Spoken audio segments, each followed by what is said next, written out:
Zotin e Alzoti udhëheqësin politik të qarkut, një përshëndetje për zemërt aleatit ton, Zotit Edmond Haxhinasto,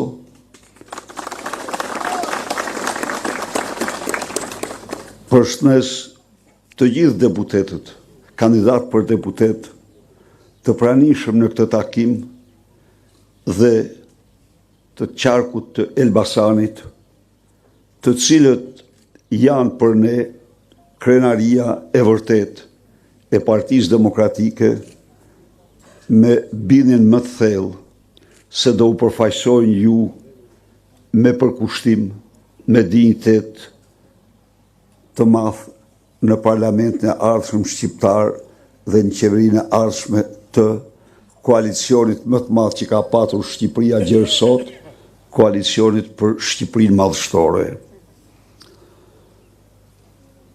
Ne vim në këtë takim me ju pasi në 12 vite fermat tuaja, prodhimet tuaja, mundi juaj ka njohur vështërsi të mëdha, humbje të ndjeshme, rrokullisje serioze. Sot, po të shkojmë në dyqanet e Elbasanit, të Tiranës dhe kudo, 80% të produkteve prodhohen në Shumadi, në Banat, prodhohen jashtë Shqipërisë. Sot, sektori i bujqësisë dhe blegtorisë, që është i sektor bazë, në cilin punësohen rreth 500.000 shqiptar, është një sektor, për të mos thënë krejtësisht, por po thuaj se krejtësisht i braktisur nga kjo qeveri. Ky sektor jep vendit 19% prodhimit brendshëm. Ky sektor financohet vetëm 0,5% prodhimit brendshëm. Ju nuk jeni më pak punëtor se sa fermerët e Maqedonisë, apo të Kosovës, apo të Serbisë, ose Malit Zi. Jo, ju jeni shumë punëtor. Dhe sigurisht ju doni që fermat tuaja, që serat tuaja, shtallat tuaja të ecin përpara, të begatojnë, të pasurohen. Por kjo nuk ndodh. Kjo nuk ndodh. Sepse me politikën që ndoqi kjo qeveri, ishte një politikë shkatrimtare. Hapi kufit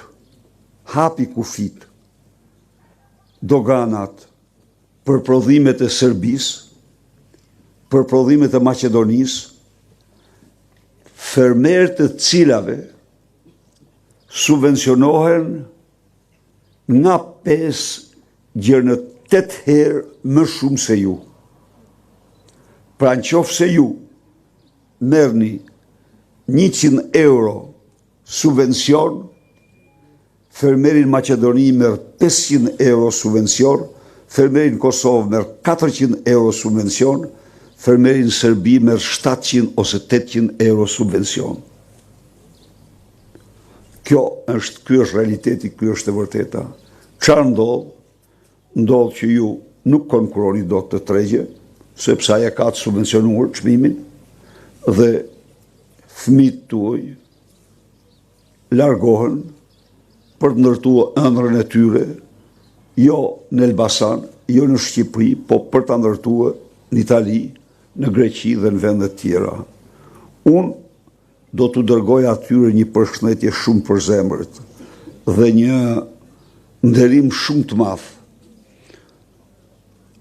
Ata janë bërë individ të shquar, biznesmen të shquar, dhe janë adhetar të flakt aty ku janë. Njeri për i tyre është Eduard Çekrezi, të cilin unë pata fatin ta njoh fort këto kohë e fundit.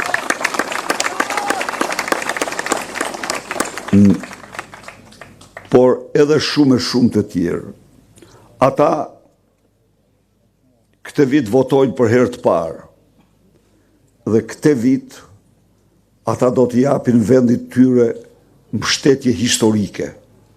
Me votën e tyre së bashku me ju do të ndajnë Shqipëri nga kjo e keqe e madhe.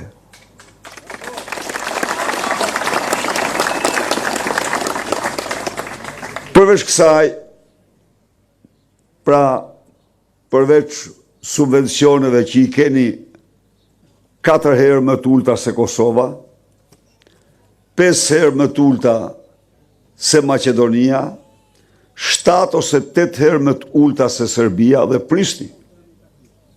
Kjo është aktuale, po të marrësh investimet që ata kanë bërë në tokë përpara, del të paktën 11. Kosova sot, dhe vetëm Kosova, po Maqedonia, Serbia, kanë nga sistemet vaditëse më bashkohore. Dhe e trashëgojnë atë nga Jugoslavia. Kurse Shqipëria noton ujë dhe ujë për fermat nuk siguron. Kjo është e vërteta. Pra, ka një pabarazi shumë të madhe. Ndërkohë, shqiptarët janë njerëz shumë punëtor, të zot, toka është e klasit të parë, por me tregun nuk ja dalin, sepse marrin gjithsejt, e pa imagjinueshme, 57 milion euro ishte subvencionimi për këtë vit, nga këto 32 milion shkonin tek fermeri, të tjerat i mirrin rrogtarët e qeverisë. Kishin 130 milion euro nga Bashkimi Evropian, Edi Rama me suitën e tij u vërsun mbi to, sikur t'ishin para pazot, dhe që ato çdo qindark ishin për ju. Çdo qindark ishin për ju, fermerët. Dhe ato vetëm fermerët nuk i morën, i morën gjaçkat, me burrat, me kushurit, me fisit e tyre, dhe kur Bashkimi Evropian e diktoi, e gjeti, i nërpreu me njërë fondet, dhe Edi Rama në vend se të çonte ministrën e tij atje ku e meritonte, e mori këshilltare kryesore në kryeministri. Pse e mori këshilltare kryesore? E mori sepse ato abuzimin e kishin përbashkët. Ajo s'kish bërë gjë tjetër, vetëm zbatur urdhat abuziv të Edi Ramës, që paratë e fermerëve i mirnin oligarkët e tij, i mirët e klientele e tij, dhe fermerët nuk vidhin asgjë. Ne jemi shumë të vendosur ta transformojmë, ta ndryshojmë rrëjësisht dhe me shpejtësi këtë situatë. Çfarë kemi vendosur ne në programin tonë? Në programin tonë ne kemi vendosur të pesfishojmë subvencionin për ju, të kapim vendet që kemi për rreth. Nuk themi të kapim Francën dhe Gjermaninë, as dhe Italinë, por Maqedoninë, Serbinë, Kosovën, Malezi. Ndaj dhe fondi do të shkojë në 200 30 milion euro subvencion. Do subvencionojmë, pa përjashtim, pa asnjë kriter tjetër përveç çdo kokë bagti, çdo fidan të miell, çdo njësi prodhimi. Heqim çdo pengesë tjetër ne, që duhet jetë kaq hektar, që duhet jenë kaq kokë dhe aq kokë e tjerë me radhë. Jo, ato që ai që ka, ai do marrë subvencionin. Do marrë subvencionin. Në fakt do të tregoj shumë e tepër tani. Atër jam përpjek, po tani do të tregoj shumë e tepër. Ja u them uja fjalën këtu, prandaj jam këtu sot unë.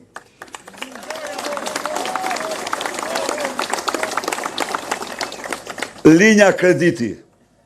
Ne do të ngrem bankën zhvillimore të shtetit, me të cilën ju do merrni linja krediti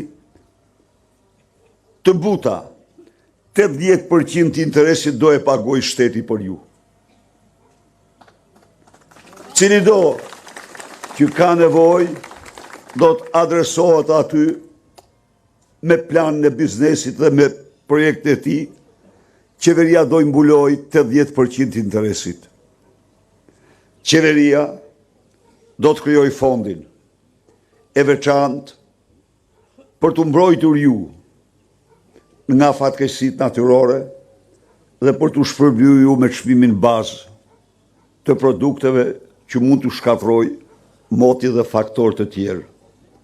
Por qeveria do të mbrojë ju edhe nga mbiprodhimi.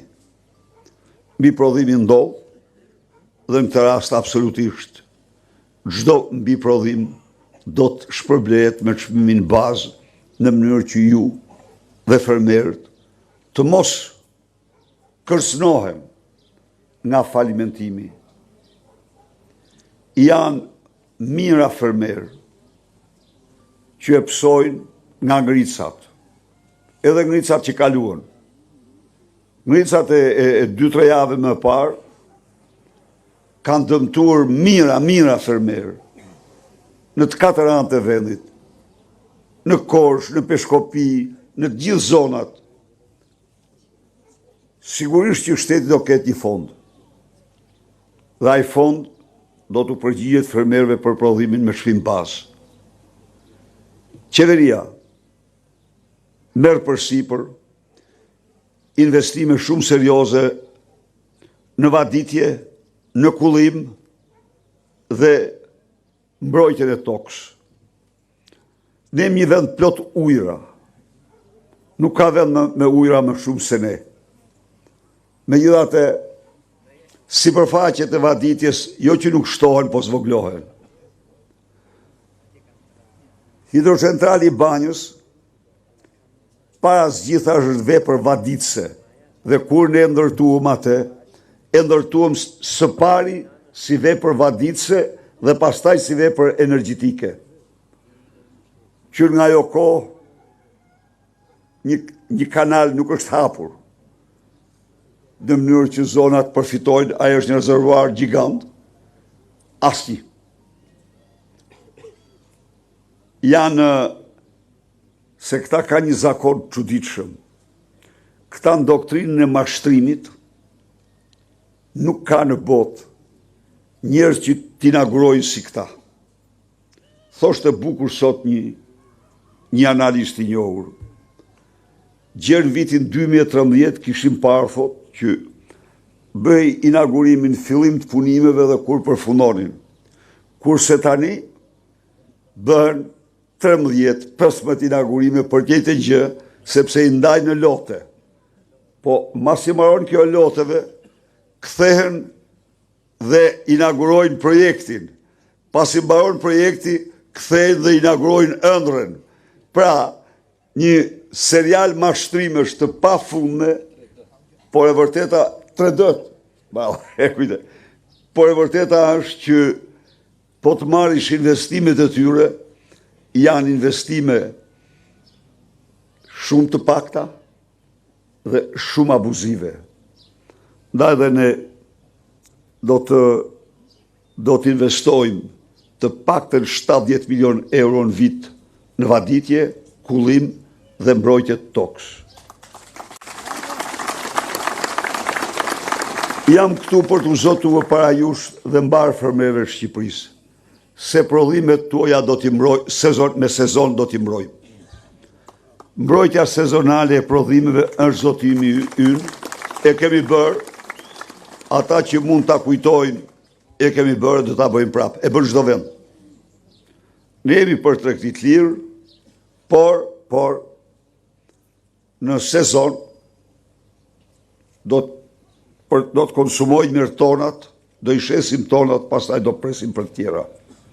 Këte do e bëjmë dhe kjo është një garanci për shitjen e prodhimeve tuaja që janë të mrekullueshme.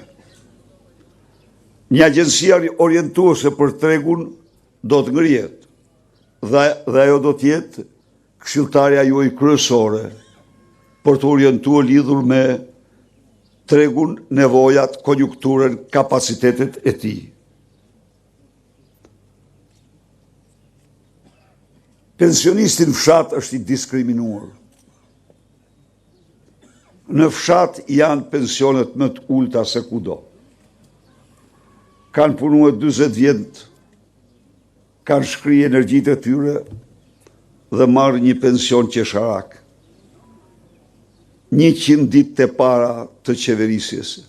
Ju garantoj se çdo burrë dhe grua në fshat në moshë pensioni do marrë 200 euro si pension minimal.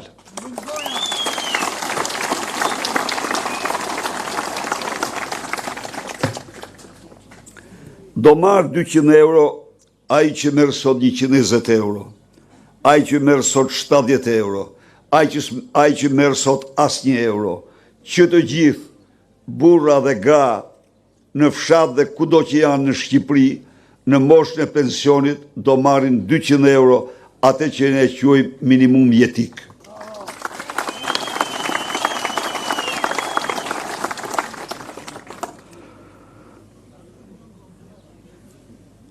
Rroga minimale do të jetë, nuk do jetë kur ndën 500 euro. Rroga mesatare do shkojë në 1200 euro. Rroga e mësuesve do të jetë 1500 euro.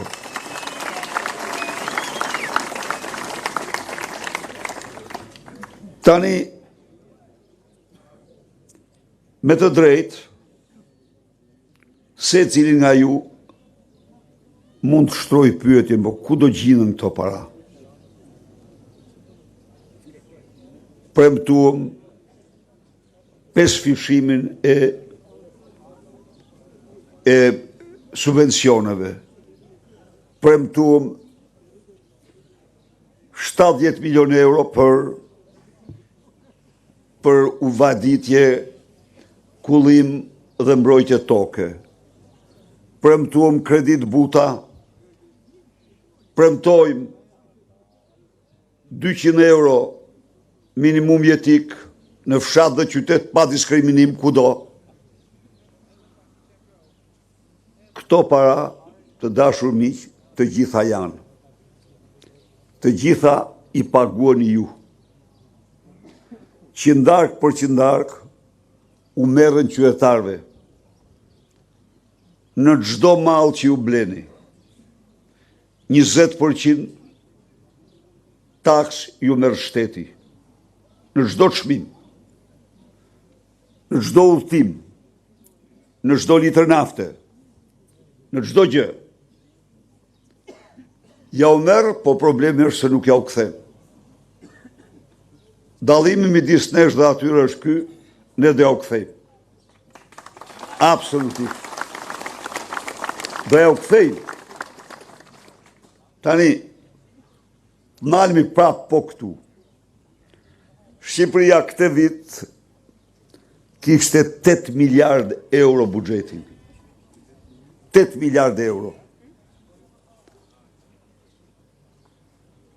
Në ndarjen e këtij buxheti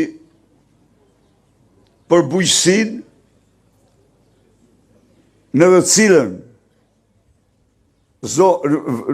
fshati në cilin jetojnë 40% e popullatës, në cilin prodhohet 20% e prodhimit brendshëm, u lanë gjithsejt 57 milion. 57 milion.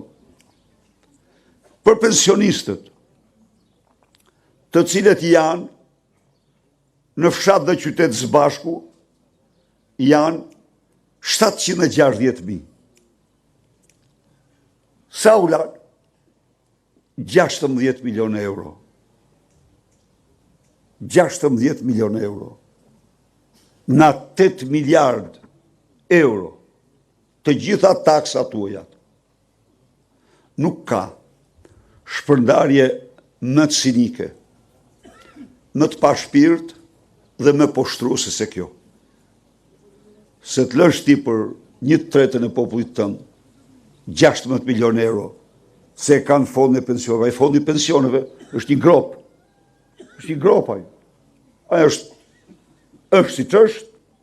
Sigurisht që ai duhet përmirësue, por me fond pensionesh, ti i lënë ata të flasin me vetën e tyre, të numërojnë kafshatën, të mos marrin dot ilaçet. Dhe çdo njeri i përgjegjshëm para qytetarëve të vet, çdo qeveritar te ky buxhet 8 miliarda apo 6 miliarda apo 10 miliard sa të jetë, ndan 1 miliard, 2 miliard për t'ia kthyer qytetarëve në pension, në rroga, të tjerat i përcakton për shtetësinë, për bujqësinë, për arsimin e me radhë. Kurse ky 16 milion i bëj thirrje çdo shqiptari të mos e harroj këtë shifër.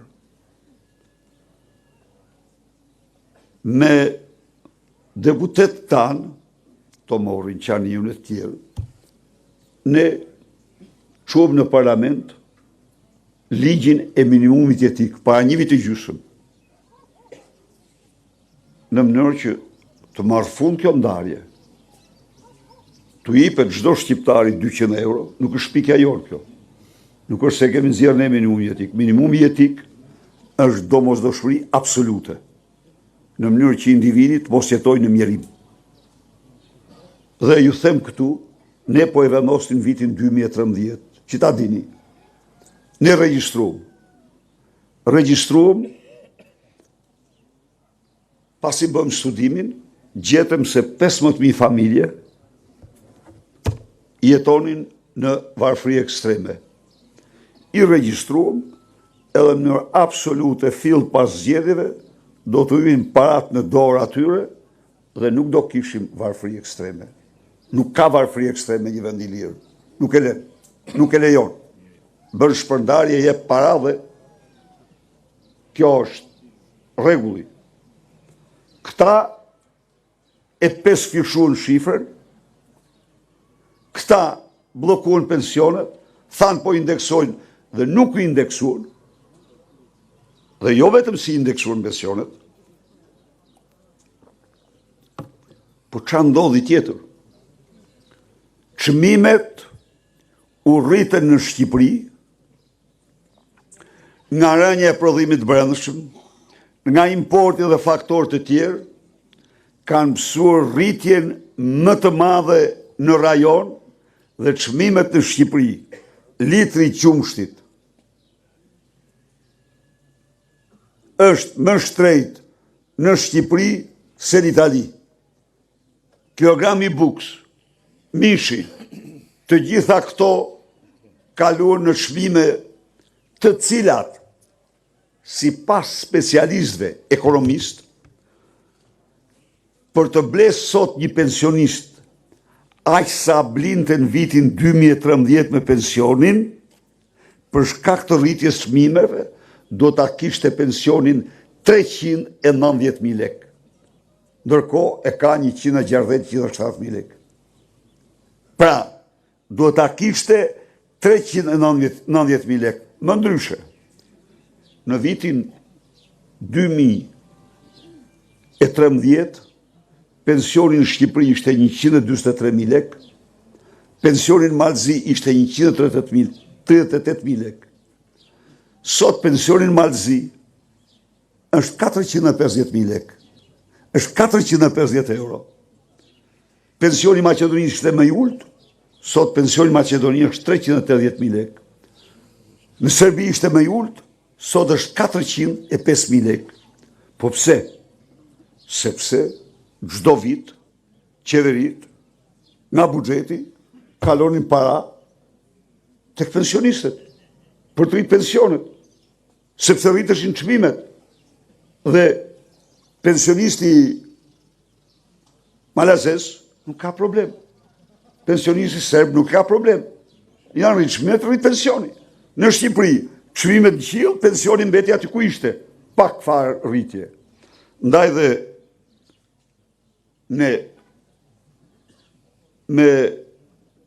me politikën që ndjekim i japim fund kësaj situatet mërësisht të rëndë që është krijuar. Jo vetëm kaq. Nuk është ndonjë shumë e madhe. Po është çfarë është kjo? Është 6.3 euro në ditë për person. 6.3 euro në ditë për person në standardin ndërkombëtar nuk jenë varfëri ekstreme. Jenë varfëri, po jo ekstreme. Se ka dy fashë varfëria. Dhe ne dalim për njërë nga varfëri ekstreme. Së dyti, çdo pensionist do ketë kartën e konsumatorit dhe rrogultit. Me kartën e konsumatorit, ata pensionistët dhe rrogultit do blenë me çmime 20% më të lira të gjitha ushqimet bazë dhe gjërat bazë, pra do u jepet çdo vit mbrapsht të TVSH-ja dhe është rreth 450 euro, është 2-3 pensione apo një rrogë minimale. Energjia zbret në 7 lek, nafta do zbres në absolute s'do mund të shitet kur mbi çmimin që shitet në Kosovë dhe në Maqedoni. Tani isha unë Dibër,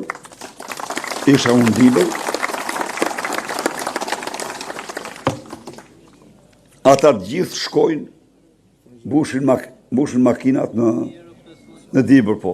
Të tjerët në Prizren, të tjerët në Maqedoni dhe me radhë. Në një kohë kur Kosova naftën e merr nga Durrësi, nga porti Durrësi. Edhe Maqedonia nofta një pjesë, po. Po, pra, dhe ato s'prodhon 1 litër, Shqipëria prodhon 1 milion. Prodhon 1 milion tonë në vit. Është një grabitje të mërshme që u bënë qytetarëve shqiptar me naftën. Pse? Edi Rama ka tatuar naftën 1.1 euro për litër. Kujt ja merr? Ju ja u merr. Ai që shet naftën çfarë? Ai ka rritë çmime dhe kaq. Ju ja u merr. Qytetarëve ja u merr. Jo ajo merr fund.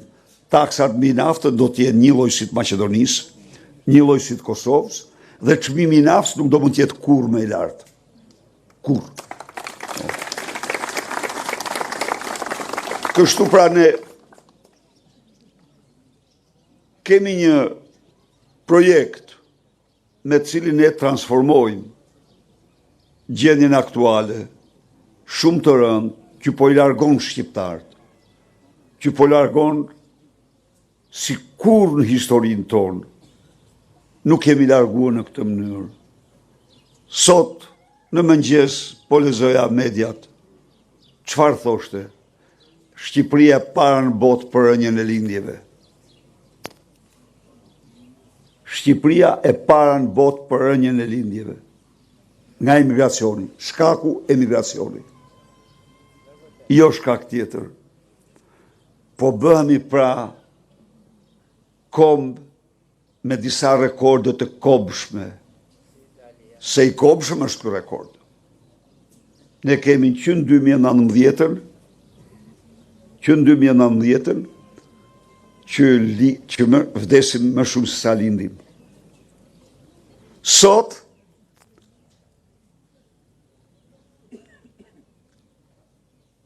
Burreci 2 metra gjatë, Edi Rama ishte në kolonjë. Me saze, me dajre, po vetëm i gjë miqtë e mi. Në atë qytet të bekur, në vitin 2023, si kur që kur është vu themeli i pari ti, ka lindur vetëm një fëmijë.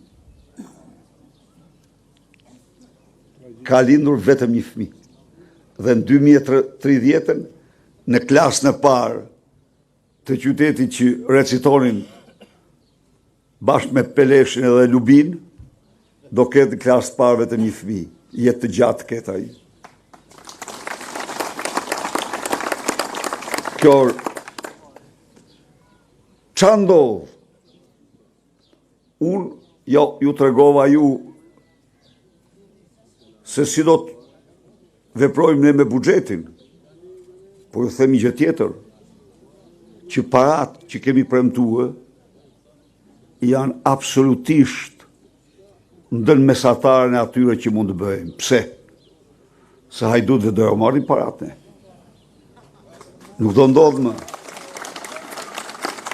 Nuk do ndodhë më kur që të zhduke 130 milion euro djegësi Tiranës dhe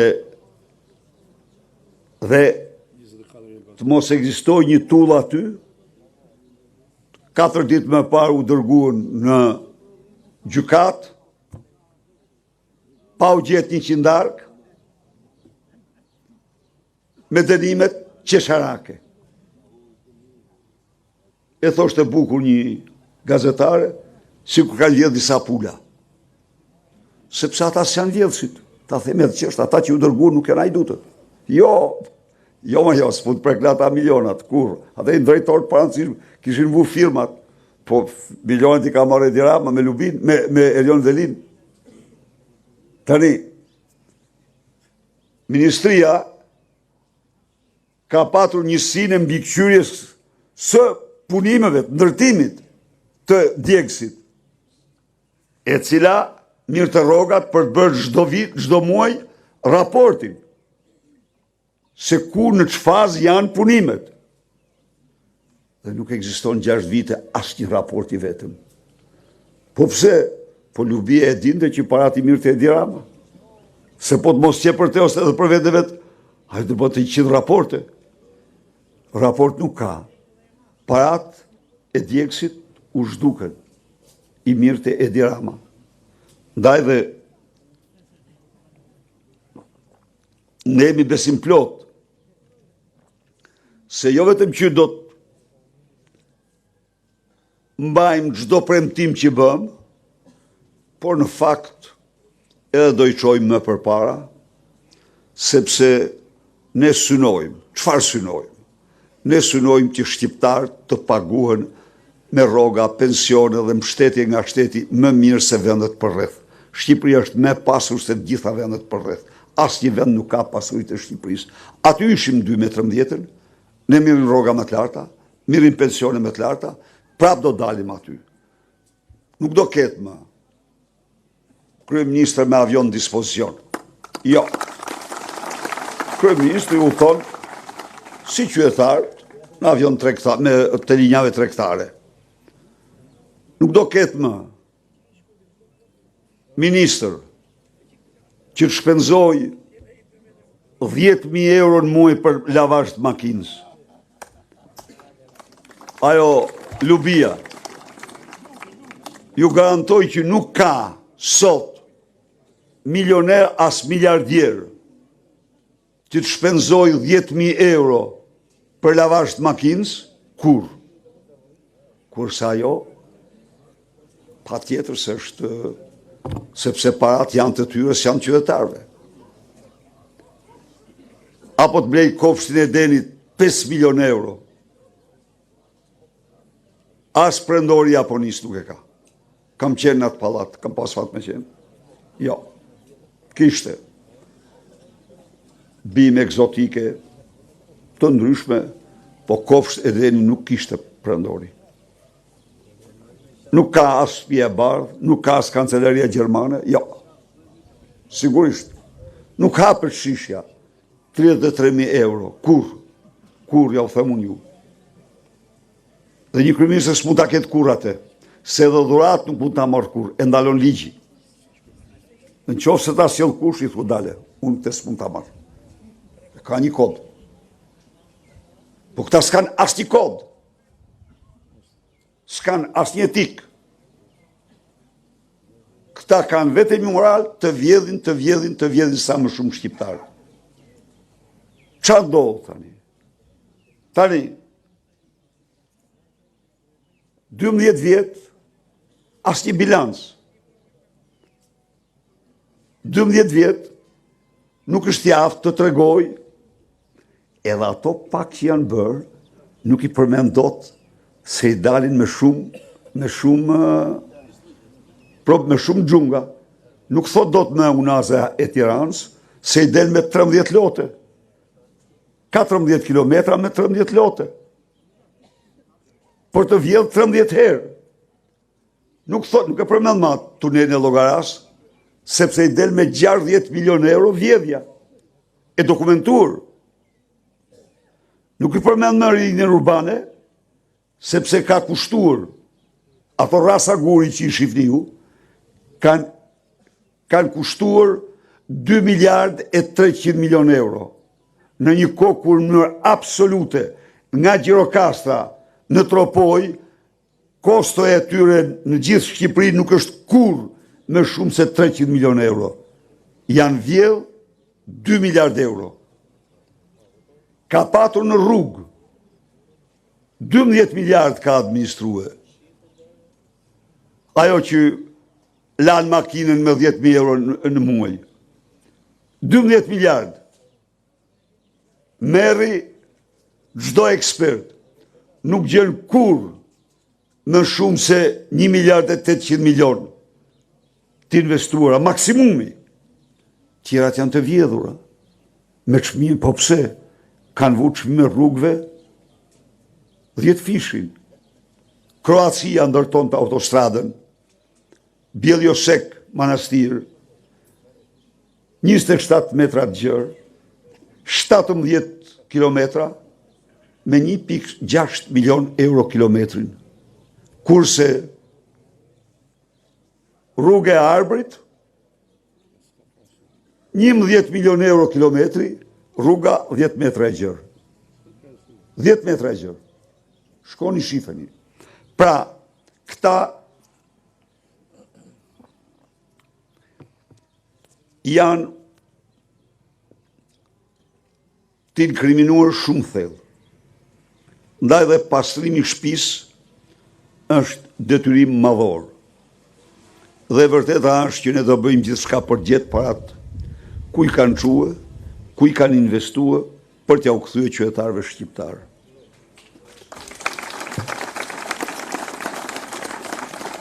Gjithë këte, a mund të imagjinoj, ka qeverisë 12 vjetë dhe asë nuk thot se çfarë ka bërë 12 vite dhe asë nuk thot se çfarë do bëj 4 vite. Ma jepni thot votën që t'u jap pasaportën europiane. E di se është pasaporta e tij europiane? Si djegësi i Tiranës. A ju kujtohet ju kur dilte e thoshte po bëjmë një revolucion të madh për pastërtimin e shpallje emergjencen kombëtare ndaj plerave këto e këto? Ku është djegësi i Tiranës? Kërkum. A e mbani mend se si festoi 2 herë, edhe në 2018 dhe 2016 në çelin e negociatave, shpërndau dekorata, ambasadorëve, komisionerëve, hapi shampanjë, fishek zjarre. Vetëm mashtrime. Pra, dhe jo, me një don ta transformoj në një parodi fushatën elektorale, jo, Këneta, Zhapit, Hardhucat, tani për të treguar konceptet e tij sorosiane për familjen, mos e merrni për ashtu, shiko se është problemi. Ky njeri sollin Shqipëri dhe fillojnë, futin kopshte dhe në shkolla fillore librat dhe konceptin e prindit 1, prindit 2, e cila për hir të zvërtetës nuk është parashikuar në manifestin e Partisë Komuniste. Jo, është parashikuar në manifestin e George Sorosit. Është post-marksizëm. Prindi 1, prindi 2. Tani, në vazhdim të këtyre dokrave, merë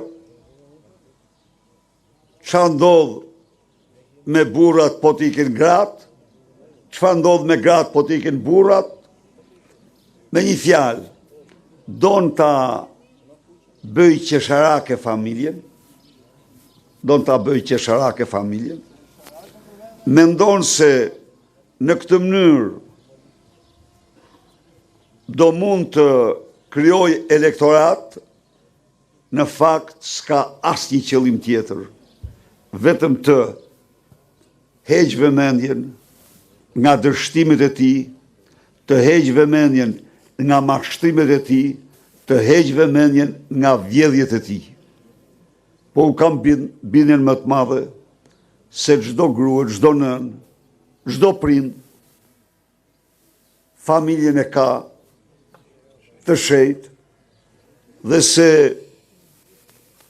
nuk mund të pajtohet kur me këtë mjerim të skajshëm, me këto vjedhje të papërmbajtura, me këto mashtrimet pa skrupullta. Ndaj ju bëj thirrje me këtë program të trokisti në çdo derë. Miqtë e mi,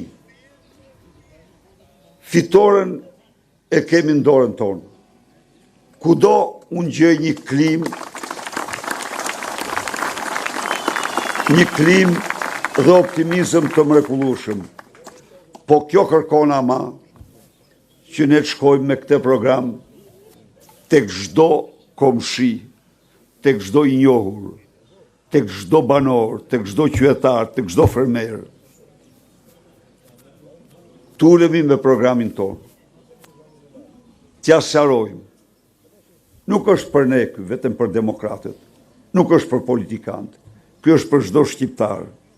Ky program, me programin e uljes taksave për bizneset, është një mundësi reale për çdo qytetar shqiptar.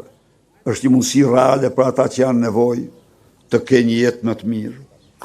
Është një mundësi reale për fermerin të prodhoj më shumë dhe të shes më shumë.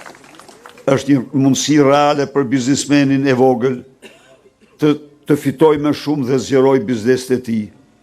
Po kështu për biznesin e madh, është një mundësi reale për të rinjt, të cilë do të jenë në epicentër të vëmendjes sonë, me përshkollimin pa mesatare, me bursa 200 euro bursa për secilin,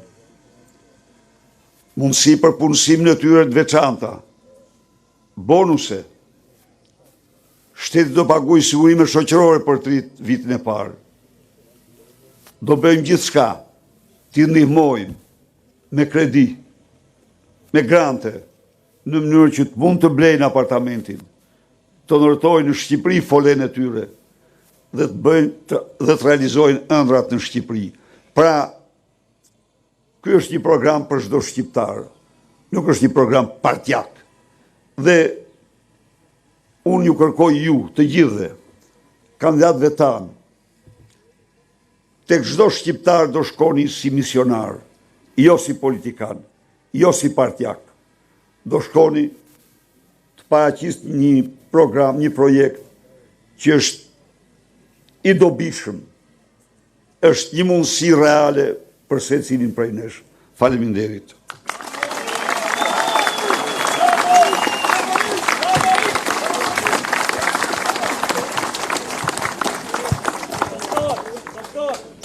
Përshëndetje.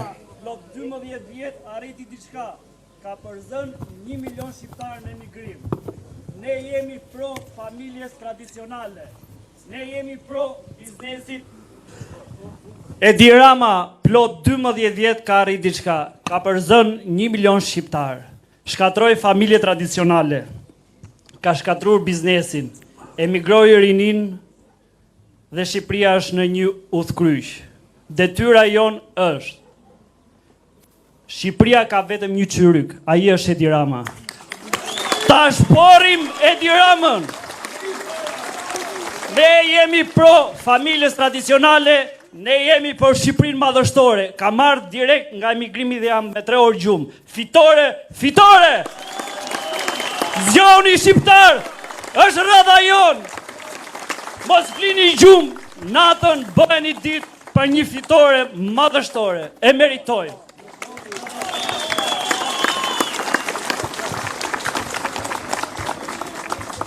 Gëmë, është ai që më shkruaj dhe.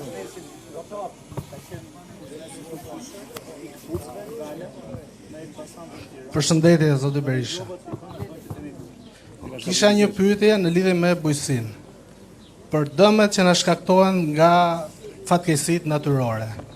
Në programin tuaj, cila do jetë mbështetje që ju do na jepni ne si fermer, në mënyrë që të jemi të mbrojtur për prodhimet tona. Faleminderit.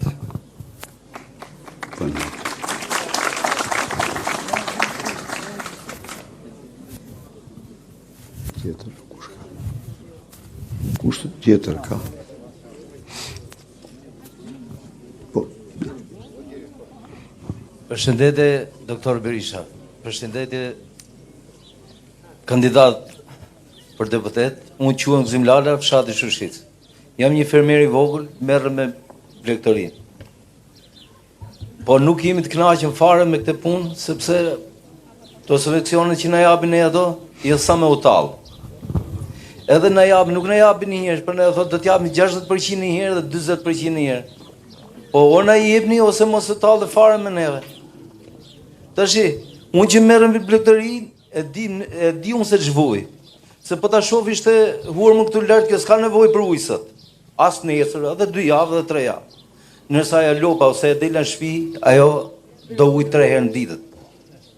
Tashi, fëmijët na kanë ikur gjithë jashtë shtetit. Ja, mrom ka ardhur djali në Anglia. Edhe më thotë, më ka bërë letër i kam letrat angleze.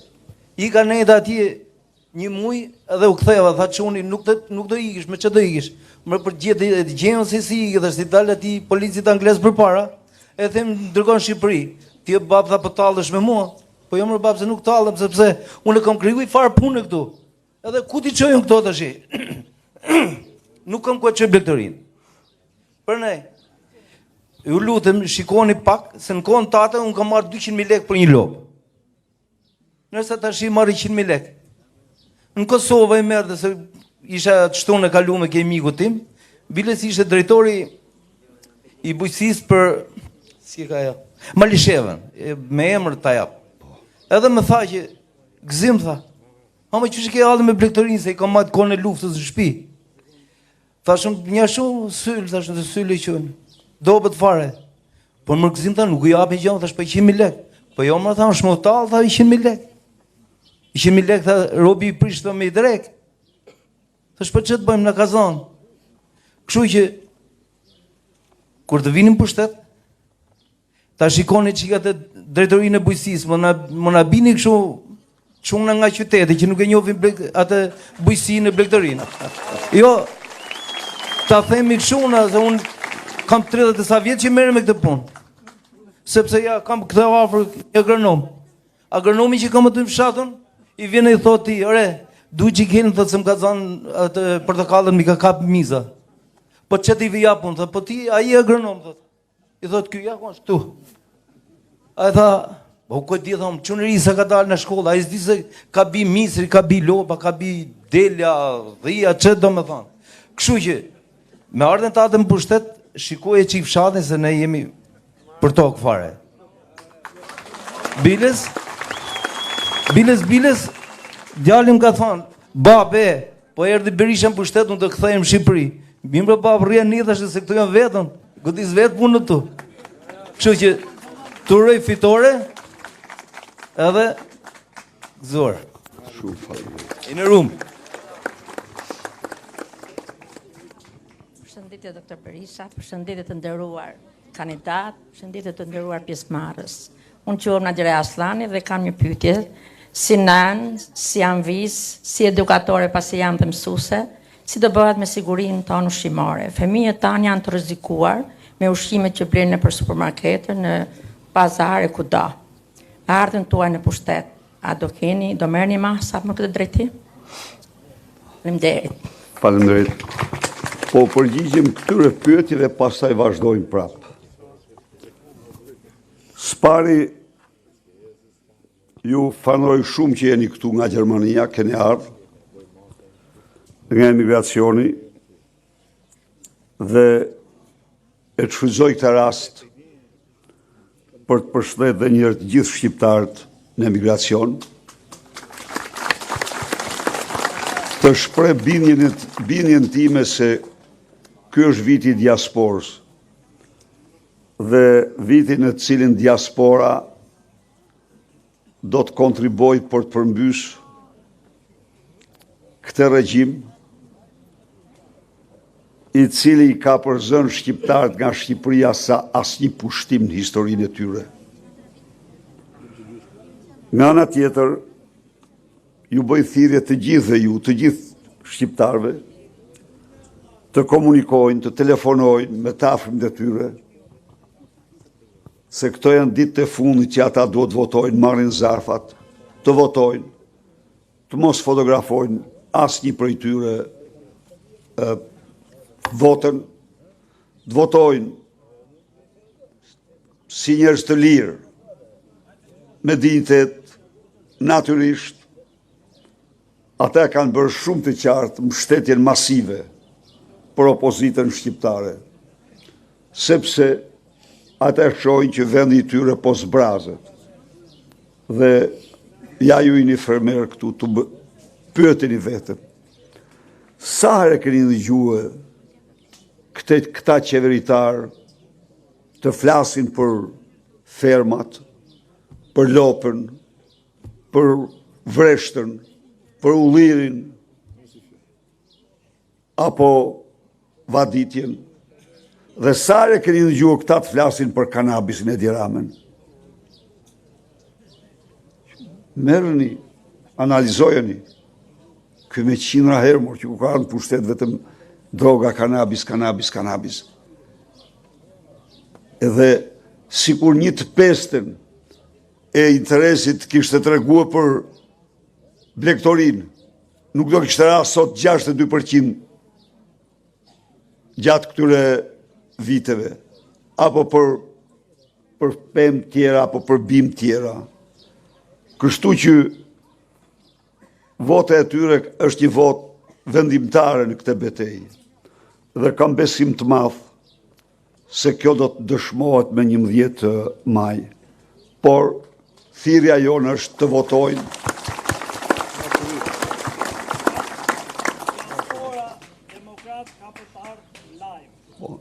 Po. Dhe ata që s'janë regjistruar për të votuar, i ftoj të vinë, të sakrifikojnë dhe të vinë të votojnë. Ju garantoj se do bëjmë gjithçka që të vini dhe të ndërtoni suksesin në Shqipëri. 5 vite, asnjë taks nuk do ketë për çdo shqiptar që vjen nga diaspora për të investuar në Shqipëri. Do ketë linja të veçanta kreditit butë për të mbështetur bizneset e tyre, për strehimin e tyre, për punësimin e tyre. Pra, le të hapim ne një epokë tjetër pas das 11 maj, ku Shqipëria të bëhet vendi i ëndrave të shqiptarëve.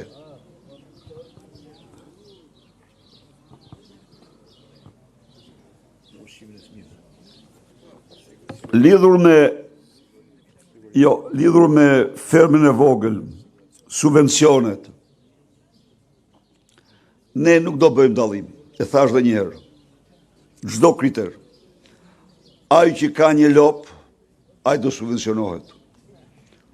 Ai që ka një dynim, do subvencionohet. Pra, parimi ynë është shumë i drejtë.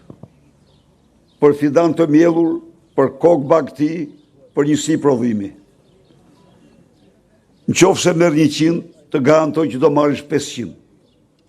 Ne do të pesfishojmë subvencionimin për fermerët. Sa që ka Macedonia, sa që ka Kosova, Serbia. E ka më shumë, por ne do arrijmë në mesatarën e rajonit me çdo kusht. Ne në fakt, me ullit dhe me drut frutor, ecem mirë, siç e dini. Ne subvenciononim fillimisht 3.000 euro një hektar ulli, mbjellja 1 hektari ulli. Prap ne u rikthehemi atyre, edhe ullive, edhe arrorve dhe bimëve medicinale. Ne do u rikthehemi me përparësi këtyre, sepse ne në këtë mënyrë bëjmë një shfrytëzim shumë të madh të potencialeve që kemi. Nuk ka pse të mos veshim me ulli çdo kodër nga Shkodra në Vlorë, që është zonë ulliri. Ne do e veshim. Ne kemi qenë shumë intensiv dhe arritëm nga viti 2005, që ishin gjithsejt 4.200.000 rroj ulli të trashëguar nga gjithë kohrat, u arrit në vitin 2013 në 11.400.000 rroj ulli. Tani janë mbi 2-13 milion, se vazhdoj ajo të mbjellin. Ne do i kthehemi prapë. Ne do i kthehemi me projektin që të arrim 20 milion dhe ata tjerë pastaj të synojnë të arrim 50 milion. Po pa tjetër.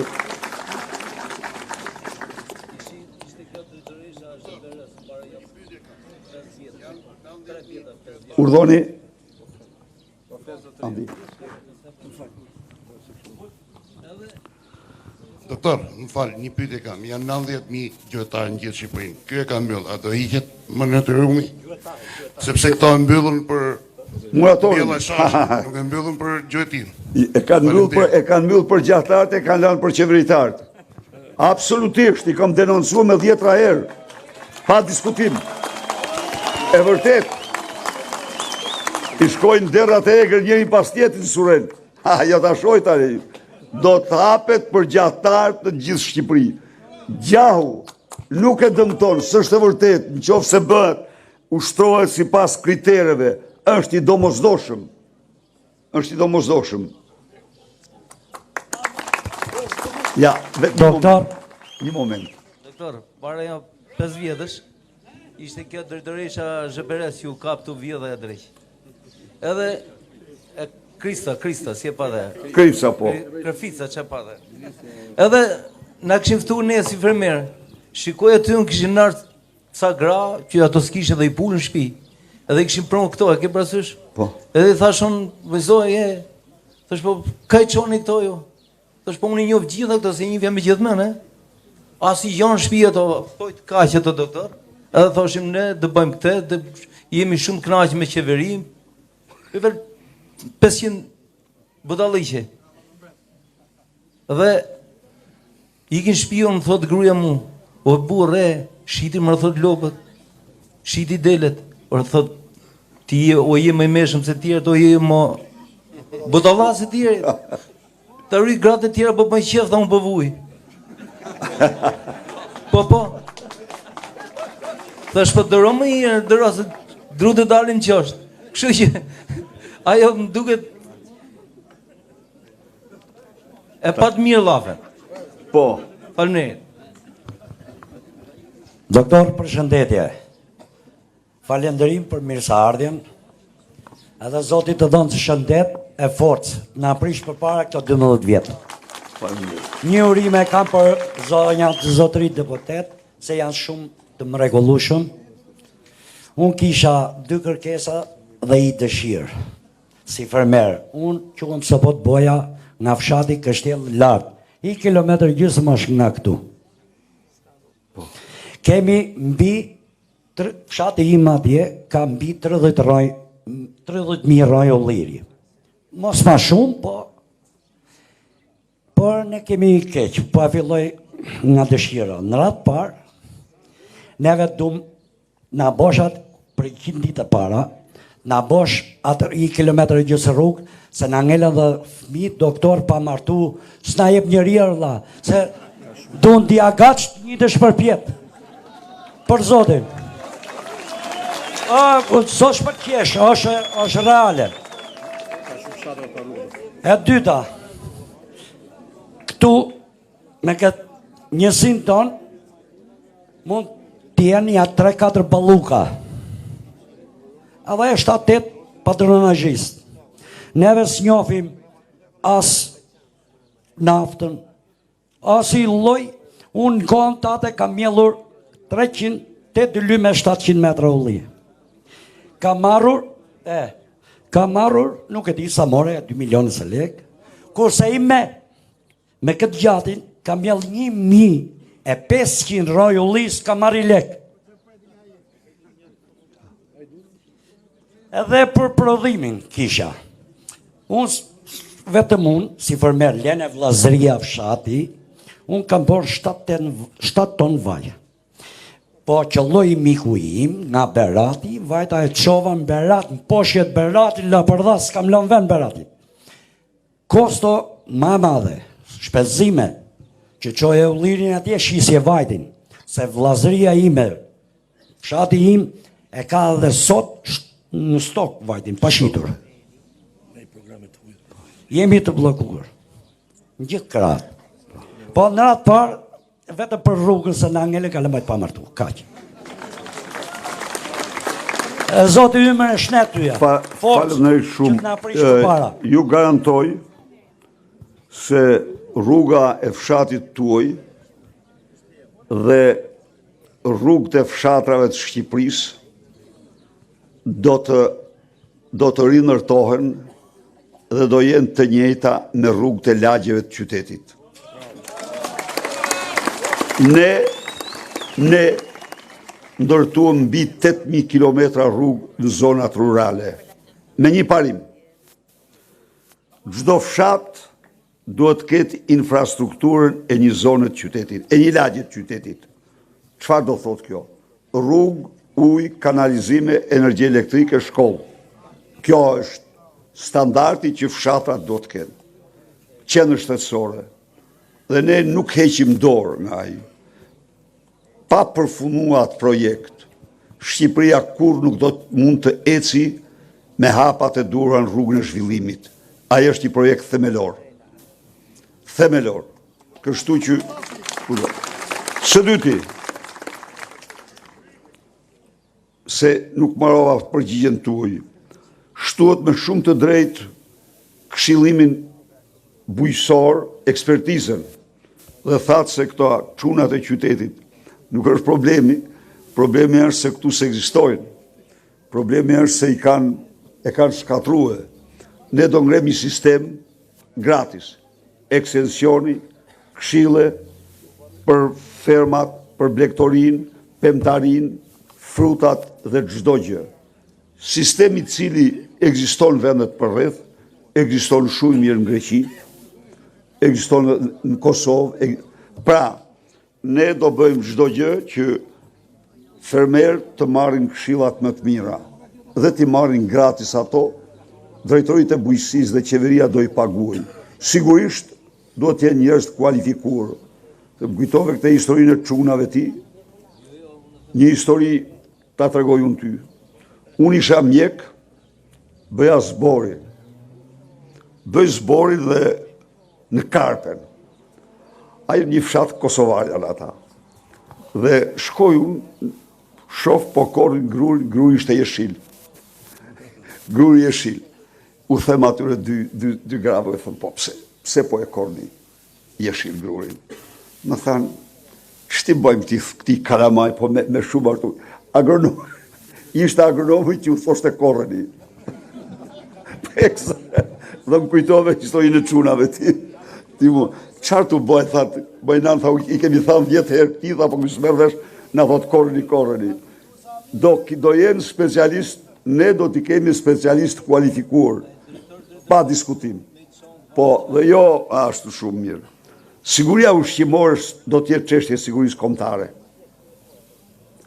Çështje e sigurisë kombëtare. Pa asnjë dyshim. Jemi shumë pasigurt. Jemi shumë pasigurt sepse këtu importohen helme të ndaluara si thellësisht toksike nga Bashkimi Evropian. Dhe me qenë se ka ngel stoqe, ato importorë dhe ushqiten fermerëve tanë. Fillon që këtu. Fillon që këtu importi me kontrollet më të rrepta. Ju e morët vesh. Para një muaj ushqiten tonelata fileto pule me salmonel. Po, dhe ishte absolutisht eksponent socialist a i gjisoli. Por që duket se i kishtu edhe Edi Rami shpita tila dhe e kapi salmonella, u thoshte, mjekve u thoshte e kam nga breshka. Po egzakt, se man breshka në shpia, i man breshka për arsye tjera, për arsye shtetësore, jo për arsye tjera i man për arsye shtetësore. Pra, do ketë, tani imagjinoni çfarë sigurie. Kur salmonella shkon te kryeministri, siguria është zero. Zero. Dhe do jetë një çështje e sigurisë kombëtare. Do ndalohet me rrepsin më të madhe importi i inputeve të palejueshme. Agjencia do të forcohet. Këta e zgjidhen duke dhënë dorëheqja apo shkarkoj ai.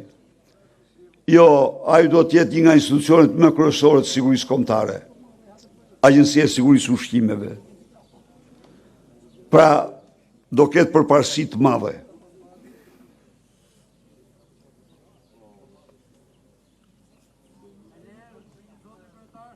Urdhoni. Siguracionet, po. Do krijohet fondi i veçantë për bujqësinë, për fatkeqësitë natyrore.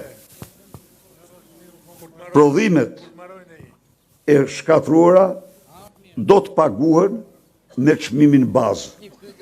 Pra, fermeri do marrë një kompensim të arsyeshëm për të mundë me vazhduar vitin tjetër investimet, mbjelljen, mbashtrimin me radhë. Ne e patëm filluar këtë, por tani ne do shtrojmë në sistem me një fond veçantë.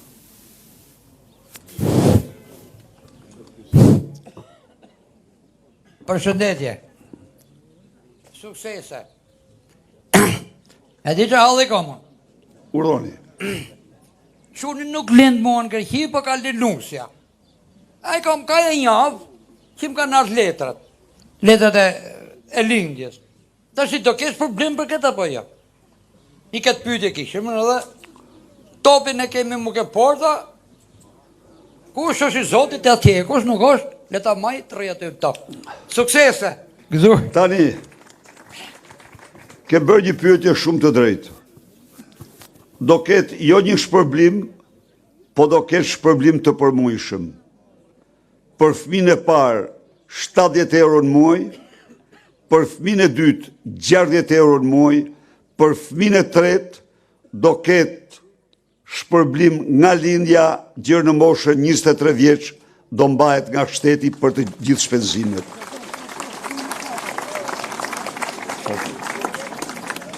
Pra, një politik demografike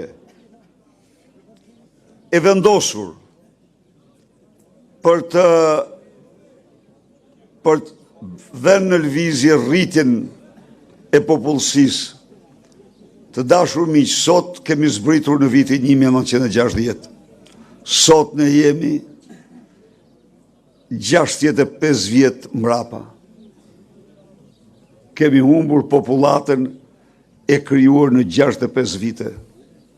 Asnjë kom nuk e ka psu këtë nga asnjë luftë, nga asnjë gjë. Dhe ne krahas përpjekjeve shumë të mëdha që të bëjmë, që t'i kthejmë ata që janë jashtë, sa të mundën me më shumë, edhe mund të kthehen, dhe është provuar se kthehen. Në vitin 2009-2013 u kthye 180.000. Ne do nxisim fëmijën e tretë. Do nxisim fëmijën e tretë, jo vetëm me këtë, por edhe me strehimin dhe me shumë drejtime tjera. Për ndryshe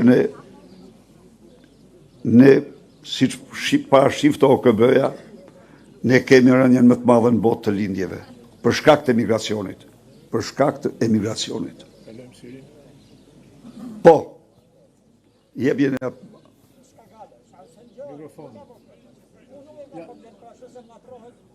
Lërët, se e ndjoj ma mirë shumë.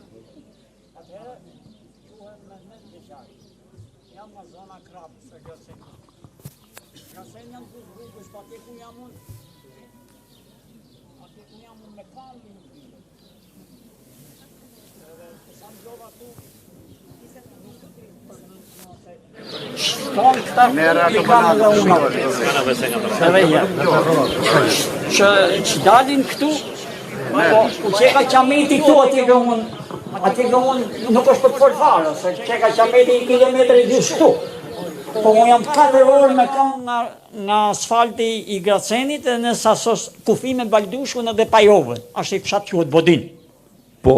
S'ka kom njeriu as për shëndetësi, as për agronomi, as për gjonja atje vetëm sa pleq. Ti mirë si punat e me ja 4-5 familje, edhe ne nuk takohemi me njëri tjetrin se kush i riki shtëpia vet. Pra, desha thosha, këtu një ndjova të gjitha ç'është mungesë këtu, s'është për t'i përmend. Rrugë për rrugë, qamet atje gjanëm, s'është për t'u përmend. Po me që theti që në gjithë Shqipërinë në mylla këtu të probleme, ne nuk ka problem rruga. Po problemi i bujqësisë, është e vima, se unë nuk po ndgjoj këtu, po me mend të do jenë rahat nga traktorët, që i punojnë tokë. Unë du të punoj tokën sot. Mi po, se sot e shoh vlagën, që është e përshtatshme, që të thahet, bari, po punë e ima atje, ashtu që kam së që diut. Nuk e gjej do traktorin, se traktoristi është privat dhe ka ikë në Greqi, në atë kohë kur, ose ka shku në plash, ose s'gje fare se si pëlqen e sapi. Kur ishte nafta, që i pësh naft kësho khoshte nuk ta du naftën tate, se e marrë vetën nafta, më ngeli aty. E mora naftën kur na i pësh naft. E në ngeli nafta stok. Jo se nuk e shitare. Po unë e mërë kështë qarketi, sa të bëndëllimi, naftën e kam vetë. Qa do kusur? Ja, naftën e kam vetën. Ti, daja, ose kësho, edhe hiq. Nuk gjenë dërman për plugim për të i përbalu bujësis. Se këtu në shi unë ma mërmenja, në rase do jetë e mundur, të kryohet një brigatë se me teje, si shka qenë kohët. Që unë kur ta kërkoj traktori, në agronomit hëtë ma bjeri. Po se kur ta kërkoj të me duhet. Se por ashiu, kur të vija i mu nuk e përdoj, asat e qofë për frezë, qofë për çdo gjallë. Ta ishte. Kjo ishte ajo që nuk gjenë stabilitet, hasmi vend. Nuk ka, janë privat, ato që janë privat, ata nuk vinë. Ose se ka mirë me mu, ose si pëlqen e sapi, ose nga 30 e boduzet, e tjetër. Mund gjinë t'i formë zgjidhje kësaj, këti problemi jo. Kur ta du, ta marë edhe të maroj punë. Edhe të roj shnet, të roj fitore me shpirt, se jemi moshatara hash një herë, e dyta herë që i përqafomi bashkë, se jemi edhe në 2017 në jemi taku bashkë edhe se jemi taku ma. Ashtë i knaqësi e madhe të jemi përballë. Faleminderit shumë faleminderit. Po. Uroj fitore gjithë dhe kandidatët që janë listat fitojnë. Inshallah kanë këtë zemrën teme edhe do fitojnë. Shumë faleminderit, ke shtruar një çështje shumë të rëndësishme, çështjen e mekanikës bujqësore, e cila e vërteta është që është rralluar shumë dhe rëndom shef fermerët punojnë me parmen, si që mund t'i kesh pa në televizion. Çfarë do bëjmë ne? Ne do të kemi më parë kemi importuar si shtet dhe i kemi shit me çmim të leverdishëm dhe me kredit buta. Tani ne do të nxisim me kredit buta blerjen dhe shitjen e një numri të konsiderueshëm të mekanikës bujqësore të formateve të ndryshme, në mënyrë që ato t'jenë të shumë fishohen si prani. Dhe rruga e gjetjes tyre është në këtë rast që ai që shkon në plazh, tjetri nuk shkon se do të fitoj, do të punoj tokën tënde, pra duhet të jenë disa dhe jo një. Mendoj se kjo është përgjigja më e mirë, sesa ideja e krijimit nga drejtoria e bujqësisë të skuadrave të mekanizuara. Shkojmë drejt aty ku nuk duhet shkojmë, por t'i shtojmë këto po. Do japim kredi, do nxisim importin e tyre dhe shitjen me leverdi, me kredit buta tek fermerët. Keni shumë të drejtë çështën e rrugëve të rrugëve. Ekziston gjurmë e një rrugë, siç e din ti, që lidh Paprin me Baldushkun. Është ajo. E jo e mirë, jo e pranueshme, do ta rishqyrtojmë. Ne do rishqyrtojmë atë rrugë.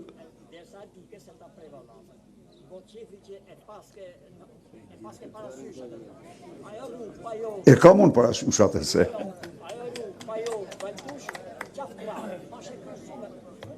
Jo, atë të garantoj që nuk e harroj unë atë. Po, para se të ndërtonim, ta jemi këtu, para se të ndërtonim rrugën aktuale, tunelin e Krabs, ka qenë projekt, ne do kalonim andej, boshti jugut, por ajo rrugë është e nevojshme, e urbanizon gjithat zonë dhe ekziston si gjurmë, nuk është se nuk ekziston, por do të përmirësohet, rikonstruktohet dhe u jep një vlerë të gjitha asaj zone, kodrave, banorëve, kështu që ne nuk kemi në harres atë rrugë.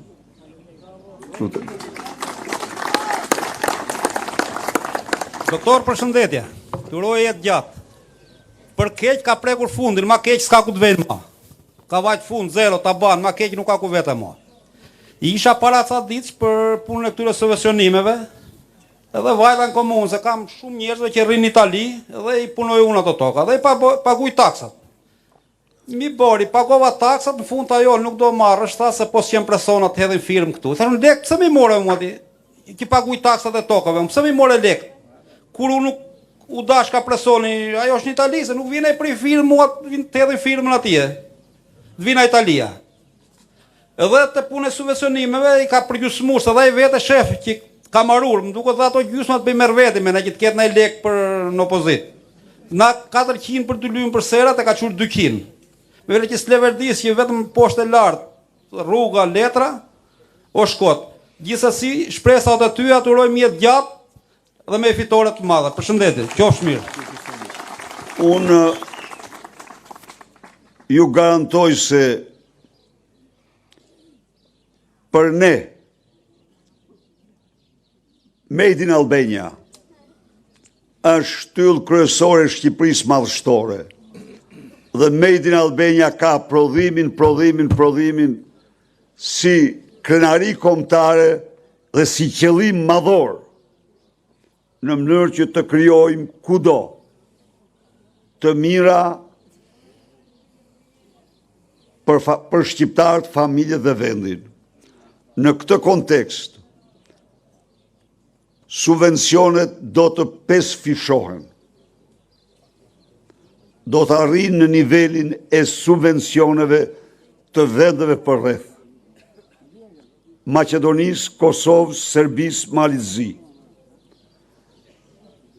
Sikundër taksat e tokës do përgjysmohet. Taksa e pronës do përgjysmohet. Lehtësira të mëdha do ketë për emigracionin dhe pronat e tyre. Ne duhet bëjmë gjithçka të joshim ata të vinë në vendin e tyre. Ne pa rikëthimin e tyre dhe pa shtimin e popullatës, pa një politikë demografike të vendosur, kohë mbi të ardhme nuk ka. Jo, nuk kemi të ardhme, por ne do kemi të ardhme, do jetojmë, ne jemi kohë që kemi pa vështirësira në histori dhe i kemi ka përsye. Edhe kësaj herë me këtë të keqe të madhe, do ndahemi. Se kjo është një keqe e madhe. Kjo është një regjim që ka përqendruar gjithë pushtetin, të gjithë pasuritë, të gjitha fondet në një grup të vogël njerëzish dhe ndajnë çdo ditë pasuri njëri me tjetrin, me familjarët e tyre, nuk ngopen kur, sa më shumë vjedhin, aq më shumë duan të vjedhin. Kjo është historia e tyre, po kjo histori merr fund me 11 maj. Imagjinoni ju, një mandat, kërkon mandat e 4, pasi ka vjedh 12 vite rresht, pasi ka larguar nga Shqipëria mbi 1 milion shqiptar, pasi ka katandisur pensionistët me pensionet më tulta, shqiptarët me rroga më tulta, prap thot, votoni mua, thot, sepse do u çojnë Bashkimin Evropian. Bashkimi Evropian i tij është pasurimi i tij, kurse shqiptarët shkojnë t'i marrin vetë si emigrant pasaportat evropiane. Po kjo merr fund me datën 11 maj. Ne i presim ati biletën për aty ku e meriton. Lere që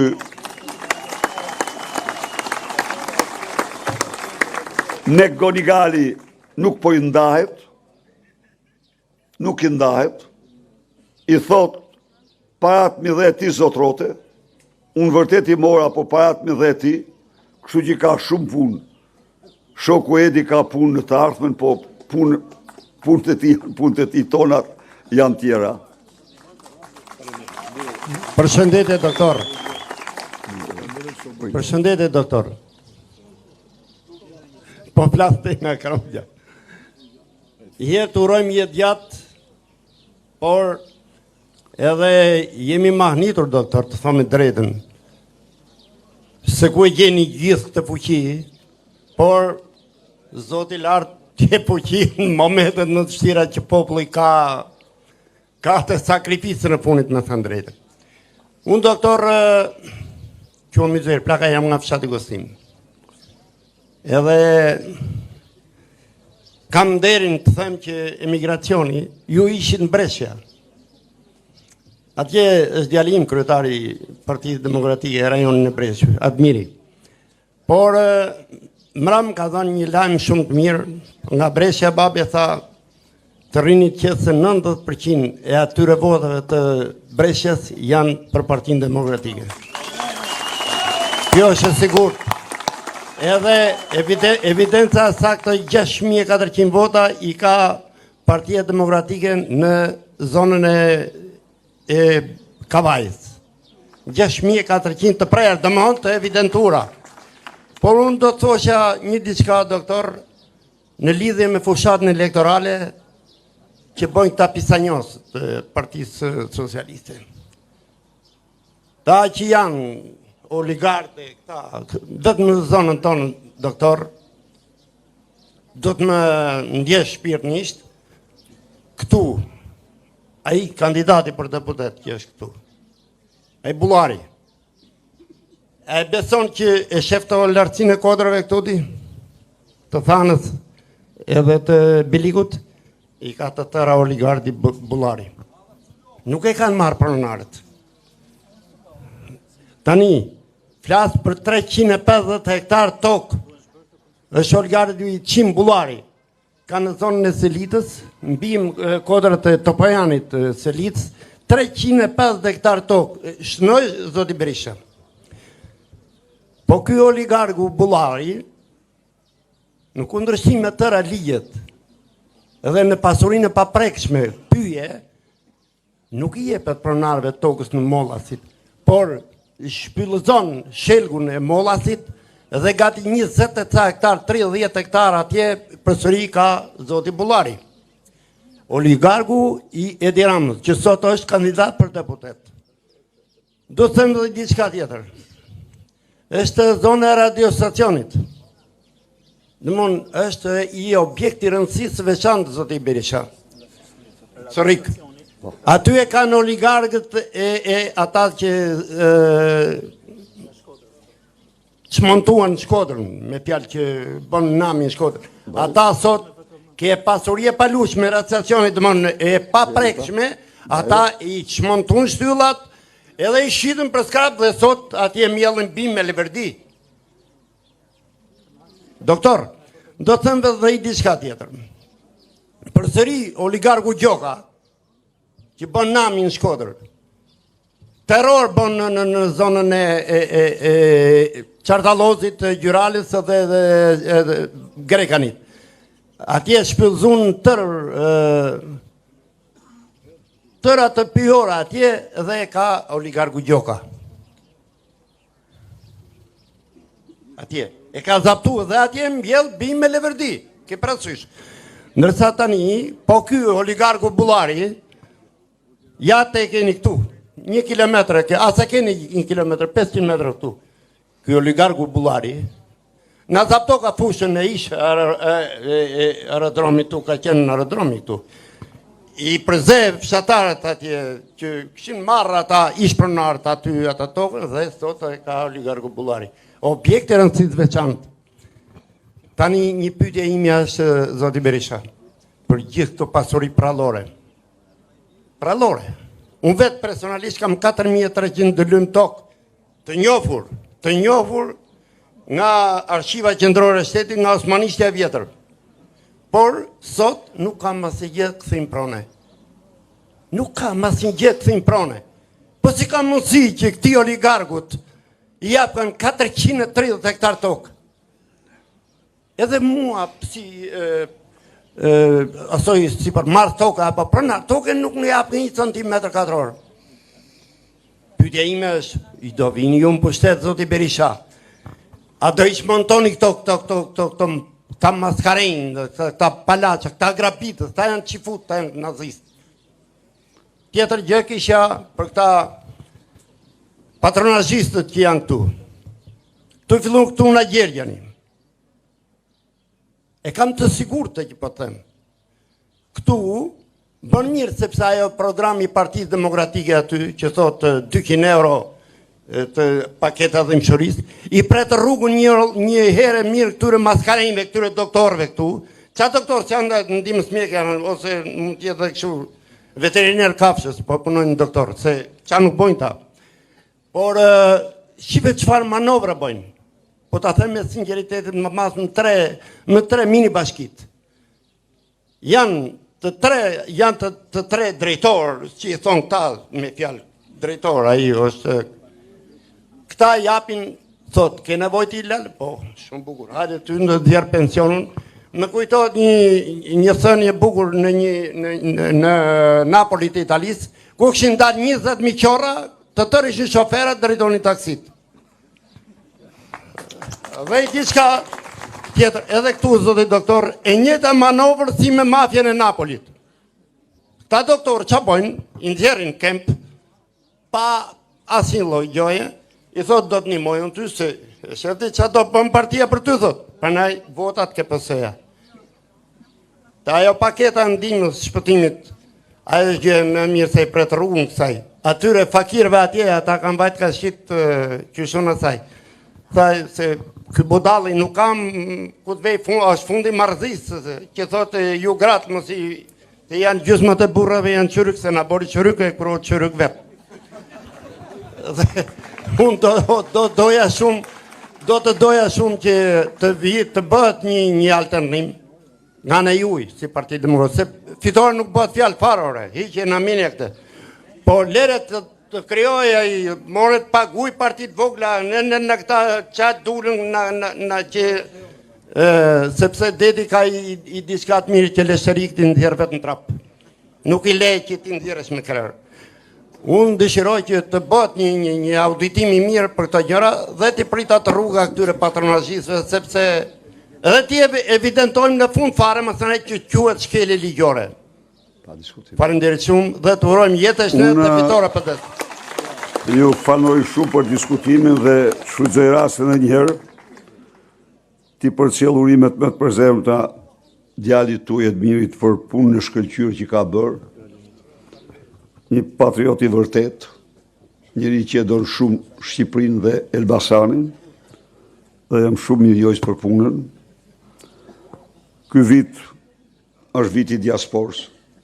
Jo them unë ju, nëse është tham dikur maju nan mos ki frikë se i ke djemë të Amerikë, tani maju nan mos ki frikë se i ke djemë të diasporë. Kudo. Keni thanë, është shumë e qartë. Çfarë është ky regjim? Është një sipërmarrje përbashkët me krimin.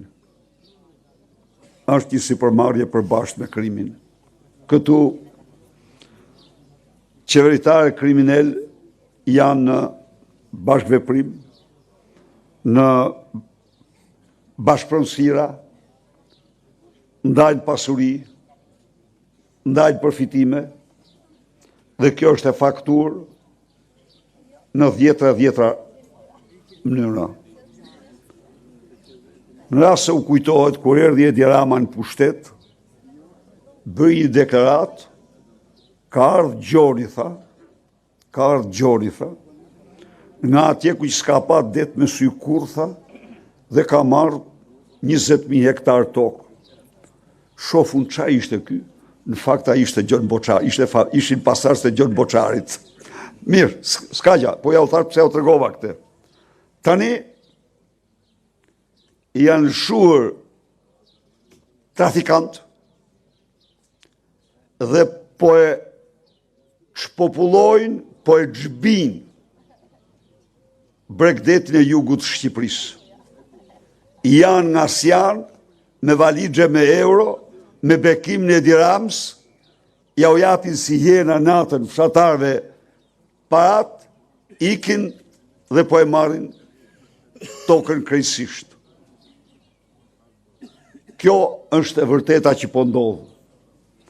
Vetë Edi Rama, qoftë se keni ndëgjuar, i cili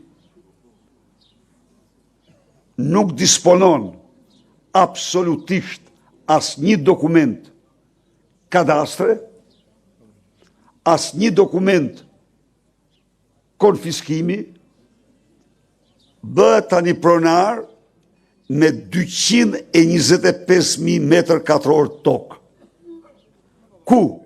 Te kanjoni Gjipes, që është një nga 20 kanjonët më të bukura të botës. Dhe kur janë dokumentat, se ku atje ma e malit botës, ato janë Buzdetit.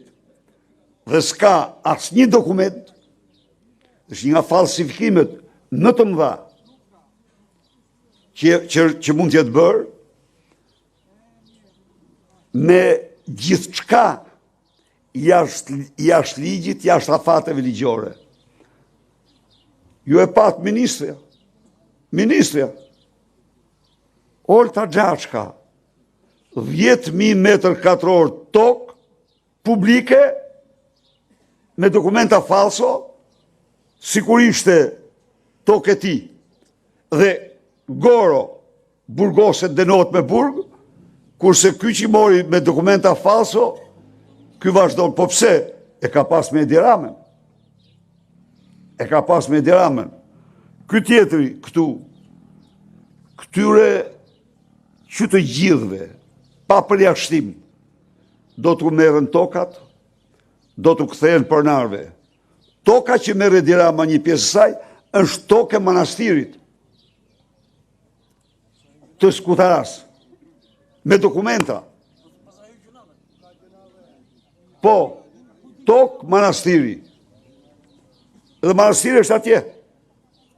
Ky i merr tokën, kryeministri. Në vend se të kthej tokën kishës. Tani e përmendë Gjokën. Po, Gjoka dhe Edi një lloj janë ata. Ta them unë ty. Ata janë joint venture. Se çfarë bëjnë ata?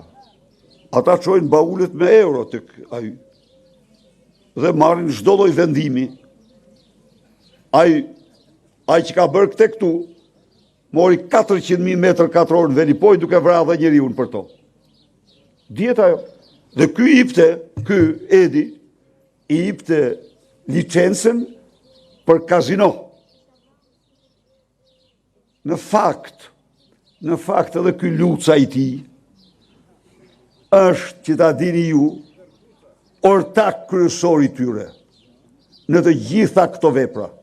Prandaj del vërtetaj, po ati ellaj do marr atë që meriton. Se me Gjokën ka qenë njëaj. Dhe ajo licenca e Gjokës për kazino ka qenë përbashkët. Por ky që merret tani bon nga mjezi deri në darkë politik për Edi Ramën, është pjesë e këtyre grupeve, si Bulari, si janë të gjitha një grup i përbashkët. Prona brenda 4 viteve që vinë, në mënyrë absolute, do marrë përgjigje përfundimtare. 1. Do të kthehet aty ku ekziston pa asnjë hezitim. 2. Do kompensohet aty ku nuk mund të kthehet, do kompensohet me tokë shumë mirë. 3. Do të paguhet me çmim tregu në rast se pronari nuk pranon kompensimin, por kërkon çmim tregu. Ne në 12 vite vetëm 800 dosje kanë evaduar. 800 dosje prone. Kanë grabitur mira prona. I ka dhënë vllaut vet Edi Rama, i ka dhënë Olsi Rams 38.000 metër katror tek Rapi Treshit, tokë të pronarve. 2 familje Tiranase. Edhe me vendime. Po këto marrin fund. Dhe ju garantoj që të gjitha ligji do bëhet, e thatë bukur ju. Shteti ligjor. Pa shtet ligjor s'kemi të ardhmen ne. Asgjë s'kemi. As jemi njerëz të lirë, as do mund kemi verbitari ekonomike të lirë, ne do vendosim ligjin.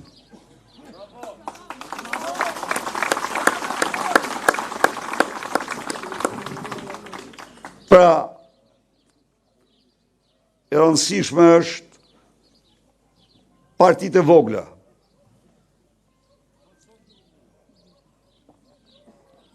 Ke shtruar një gjë shumë të drejtë. Sot ne jemi këtu koalicioni më i gjerë në histori, 26 parti politike. Të gjitha këtyre partive, ne i kemi ftuar të bëhen koalicion me ne, të vinë. Pavarësisht se çfarë mendoja unë për njërin apo për tjetrin, por unë për hir tuaj, për hir të shpëtimit vendit nga kjo e keqe, isha absolutisht i sinqert 100% në ftesën time. Dhe nuk i ftova kur me zemër të thyrë. I ftova për një qëllim më të madh. Nuk erdhen. Nuk erdhen tani, cila është teza e tyre? Teza e tyre është se jam kundër rotacionit. Po nëse ti je kundër rotacionit, je për vazhdimin e Edi Ramës, që po e shkreton këtë vend, po sigur asgjë në botë, po vetëm largimi i mbi 1 milion shqiptarve gjatë këtyre viteve nuk ka pushtues që e ka bërë ndonjëherë këtë. Vetëm këtë po të marrim. Po lëm pastaj narkoshtetin, bandat, këtu qeveriset me banda. A e morën vesh ju? Ka qenë këtu ai. Thuja, drejtori i policisë rrugëve, që u arrestuat dje në Tiranë. Po është miki i këtij Prodës. Proda është ushtari bandave të Elbasanit. Me Matrix, me telefon, ai që u arrestua, ai ka qenë ushtari ti. Ata ndalin, erdhen në Tiranë dhe vendosin gjoba.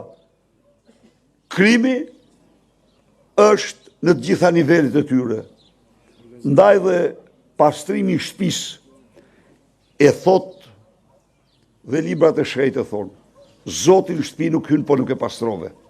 Ne do e pastrojmë shtëpinë që Zoti hyn në Shqipëri.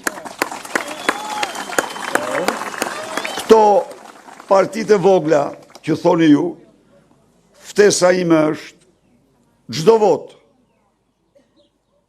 e atyre që duan të shtojnë Shqipërinë nga kjo qeveri dhe ky regjim duhet jetë për koalicionin për Shqipërinë madhështore. Votat për këto forca që thonë se jemi kundër rotacionit, janë vota për Edi Ramën, për zgjatjen e pushtetit të tij, janë vota kundër opozitarizmit. Vota për ata që thonë se jemi kundër, ne jemi opozitë e sistemit, do thotë opozitë e opozitës. Dhe kjo është e turpshme, njëri që merret me politikë të shqiprojë një gjë të tillë, ose me opozitë, ose me qeverinë, dhe ky sistem ndërtohet që kur është krijuar pluralizmi, ndërtohet mbi këto dy shtylla. Po nëse opozita opozitës, atë je kraj i qeverisë, je patëricë e qeverisë. Ndaj dhe sqaroni çdo demokrat, çdo opozitar, çdo qytetar. Votat për shpëtuar Shqipërinë janë votat për aleancën për Shqipërinë madhështore. Faleminderit shumë. Të nderuar miq, kemi gati 2 orë që as nuk bëjmë paradi, as nuk hedhim valle, as nuk bëhemi qesharak syt njerëzve, po kemi diskutuar realisht një program serioz për një situatë serioze ku ndodhet vendi jon, ku gjysma e shqiptarëve janë rrugët botës, më shumë se gjysma. Pra, ju që jeni këtu dhe ata që na ndjekin nga ekrani, të mendojnë dhe t'i thrasin mendjes, sepse Shqipëria ka nevojë për njerëz serioz dhe jo për karagjoz. Ju falenderoj dhe me fitore në 11 maj. Doktor, faleminderit.